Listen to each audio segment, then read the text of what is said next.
When I was a boy, I watched my world explode.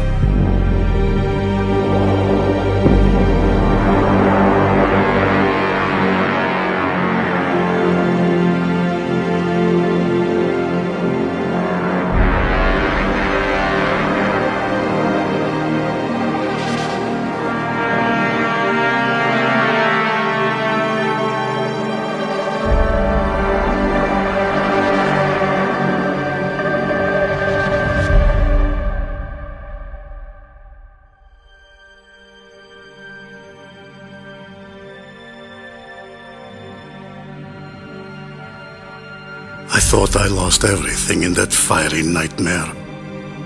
But what I found in the rubble of my childhood awakened me. I was the first lone survivor of Erangel. But I would not be the last. The island showed a scared boy that he could be a survivor. That's what I want for you. To meet your true self. Will you embrace who you're meant to be? Or is this all you are?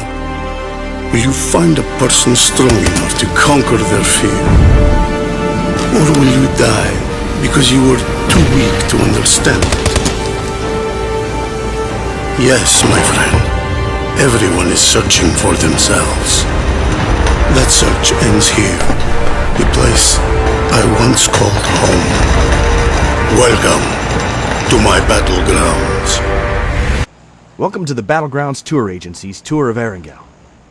Now, the island itself is pretty infamous, but on this tour you're going to get up close and personal with Erangel and see the major landmarks from the ground, just like a real Battlegrounds contestant. Only difference is, all of you get to leave the island alive. While we're down here, we'll also dive into some of the history of the island.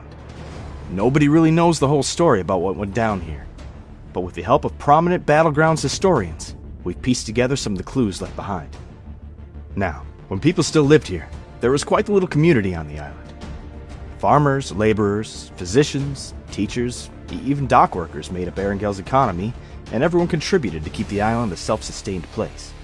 Even after the military took control of Sosnovka, life kept on like normal for a time. But as the occupying force got more oppressive and more demanding of the population's obedience, well, things started to escalate. Resistance against the military started to rise up, which caused the military to tighten their grip, and so on. Of course, that all ended in 1965 when the bombs started dropping. Anyway, our first stop on the tour is Kameshki.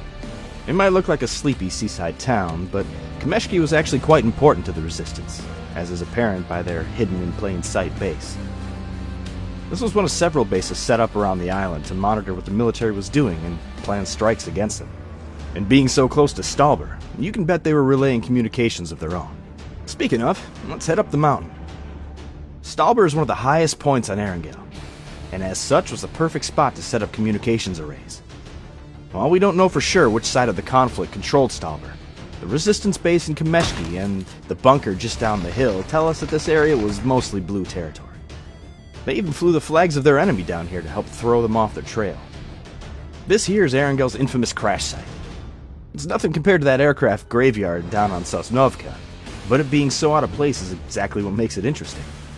Nobody's quite clear on how the plane went down, but these things don't really have a habit of just falling out of the sky by themselves. That was before flight data recorders were widely used, so we might never know what took her down. But she's part of the island now, and part of the tour. Georgopol was a priority for the occupying force, as it housed a large portion of Erangel's population, and was the island's most prominent port, with shipping containers full of supplies from the mainland arriving every week. They set up base in the north of the city and put its jail to good use once the blue flags started flying around. Some of you noticed the cameras around. Those are a more recent addition to make sure none of the Battlegrounds action is missed. They get replaced pretty often with all the bullets flying around. Speaking of surveillance and bullets flying, that mountain outside Vigatka was a prime place to set up surveillance, or even a sniper nest. It's a pretty safe bet that the resistance was up there keeping an eye on the Red Eye. That's it for the first leg of our tour. We'll spend the night here in Gatka and start up first thing in the morning. Just remember, the crew does a great job of cleaning up after a battleground, but if you happen to come across a weapon, just assume it's loaded and alert one of your guides immediately.